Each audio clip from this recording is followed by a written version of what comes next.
Imagine stepping back to the year 1650. Forget London, forget Paris. Right here in Amsterdam, you're standing at the literal center of the universe. The air is thick with the scent of exotic spices and the raw smell of fresh timber. This city was built on mud, yet it held the keys to global wealth. A tiny nation, once crushed by Spain, was now the world's ultimate financial superpower. How did they do it?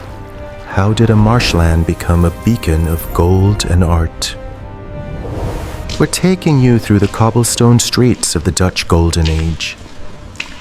From the glitz of the merchant palaces to the grit of the shipyard docks.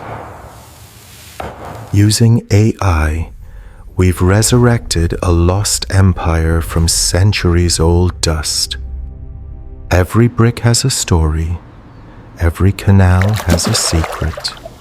You're about to witness the birth of the modern world as we know it. No filters, no textbooks, just the raw, photorealistic past. Are you ready to see history through a new lens? Welcome to Amsterdam in the 1600s. Let the journey begin. I'll see you in the past. This is where modern capitalism found its heartbeat. The Amsterdam Stock Exchange. Long before Wall Street, these halls were filled with the chaotic roar of ambition. The Dutch East India Company, or VOC, invented something revolutionary.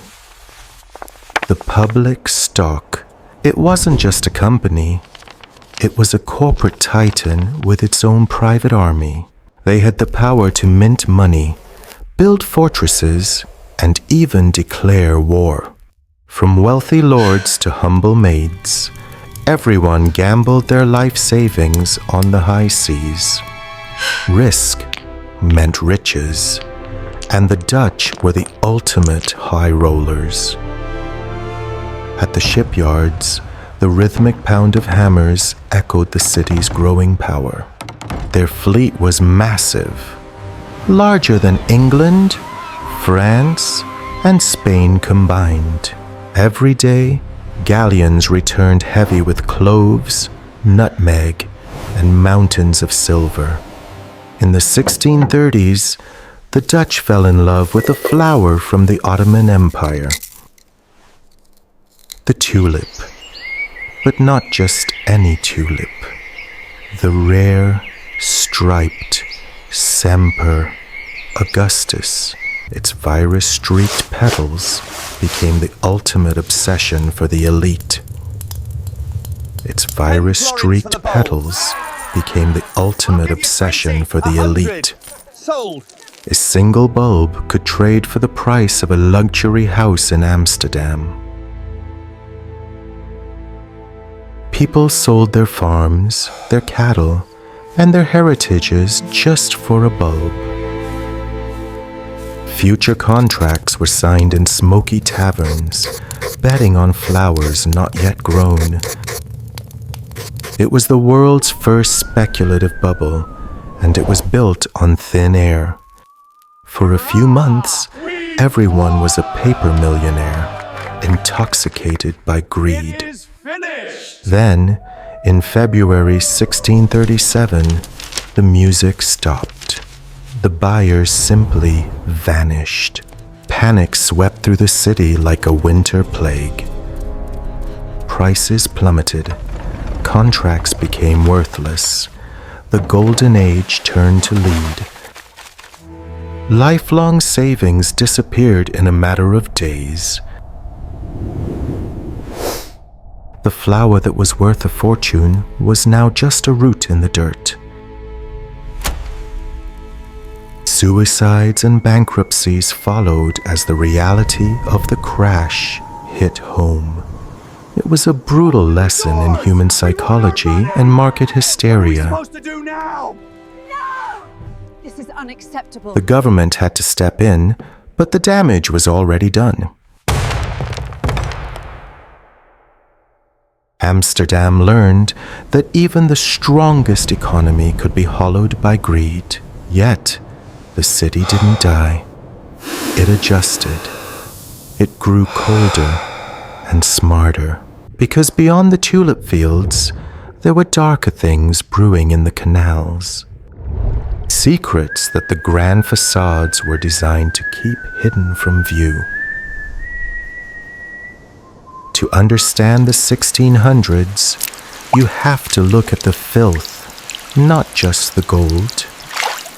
Welcome to the side of Amsterdam. The postcards don't show you. Look closer at those beautiful canals. What you see is a stagnant swamp. With no sewers, the water was a toxic mix of human waste and industrial filth.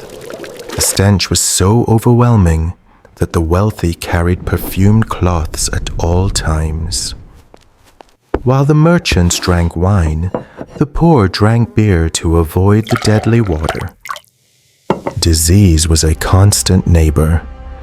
The plague was never far away. In the dark alleys, thousands lived in cramped, damp cellars beneath the street. The gap between the golden and the grit was wider than the oceans they crossed. And the source of that gold? It had a devastating human cost. The VOC was built on the backs of the enslaved and the exploited. In the East and West Indies, the Dutch Empire was maintained through iron and blood. Spices weren't just seasoned with salt, they were seasoned with suffering. Indigenous populations were displaced or destroyed for the sake of a monopoly. Back in Amsterdam, the warehouses were filled with the fruits of this misery. Slavery was the invisible engine of the city's spectacular rise to power. While artists painted light, the shadows of colonialism were growing longer.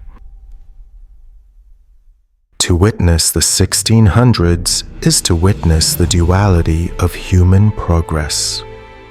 Incredible innovation hand in hand with unimaginable cruelty. The Grand Town Hall on Dam Square was a monument to this complexity. Built to be the eighth wonder of the world, it stood over a city of secrets. For every masterpiece in a gallery, there was a tragedy in the hold of a ship. Another round for everyone. This was the real Amsterdam, a city of light built on a foundation of darkness. As the 17th century drew to a close, the winds of change began to blow. New empires were rising. England was sharpening its knives. Wars with France and Britain would slowly drain the Dutch coffers dry. The Golden Age wasn't infinite. It was a moment in time destined to fade. By the late 1600s, the year of disaster had shattered the Dutch dream. Invasion and economic collapse brought the party to a bitter, violent end. The glory was over, but the city's bones remained. Brick by brick, the legacy of the 1600s had already rewritten the future. To find the Golden Age today, you just have to look at the water. The empire fell, but the DNA of Amsterdam is everywhere today. Every time you check a stock market or buy a global brand, you're a Dutch descendant. They invented the way we think about money, risk, and the world itself. The canals are still there, silent witnesses to a time of giants and monsters. Amsterdam taught us that a city is more than its buildings, it's its ambition. It showed us the heights of human creativity and the depths of human greed. Today, we walk those same cobblestones, oblivious to the ghosts beneath us. But if you listen closely, you can still hear the snap of the sails in the wind. History isn't dead, it's just waiting to be seen.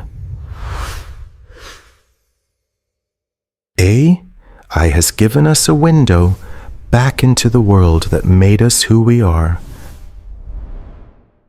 We hope you enjoyed this journey through the light and shadows of 1650. Subscribe to join us on our next tour through the pages of time.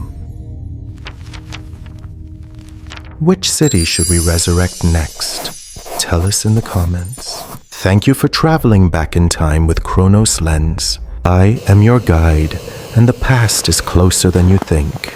Stay curious.